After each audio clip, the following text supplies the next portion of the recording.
বাবার দোয়া ক্রিকেট টিমের আজকে অধিকাংশ ব্যাটারই ব্যর্থ। তার মধ্যে অন্যতম রয়েছেন পারভেজ হোসেন ইমাম। তিনি গোল্ডেন ডাক মেরেছে। তামিমের কথা কি বলবো, সে তো টেস্ট খেলে টি-20-তে। সাইফ হাসান তো ধারাবাহিকভাবে ব্যর্থ। যদিও লিটন দাস একটু রান পেয়েছে 26 রান। তাছাড়া তাওহিদ হৃদয় এই পুরো সিরিজেই তিনি ধারাবাহিক পারফরমেন্স করে আসতেছে। সে আজকেও ভালো উঠে রান করেছে, ভালো বলতে গেলে মানে মন্দের ভালো যাকে বলে। শামীম হোসেন, যে কিনা প্রথম টি-20-তে ভালো রান করেছে এবং তৃতীয়তে এসে আবার সে আগের মতোই ডাব্বা মারছে।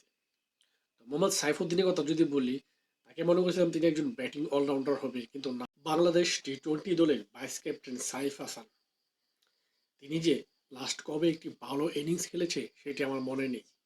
কারণ দেখেন, এই টি-20 সিরিজে তিনি দুটি ইনিংস খেলেছেন, একটা 16 রানের আর একটি 17 রানের। পুরাই ব্যর্থ। কবে যে তিনি রানে ফিরবেন।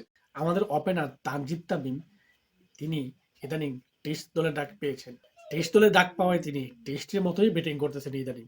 দেখেন, দুটি টি-20-তে একটিতে 25 বলে 20 রান করেছেন এবং আজকে 10 বলে 6 রান করেছেন। তিনি টেস্টের প্লেয়ার হয়ে গেছে এখন। টি-20 নাকি কি সেটা তিনি কেয়ার করতেছেন না। পুরাই ব্যর্থ। সে সাথে বাংলাদেশও ব্যর্থ।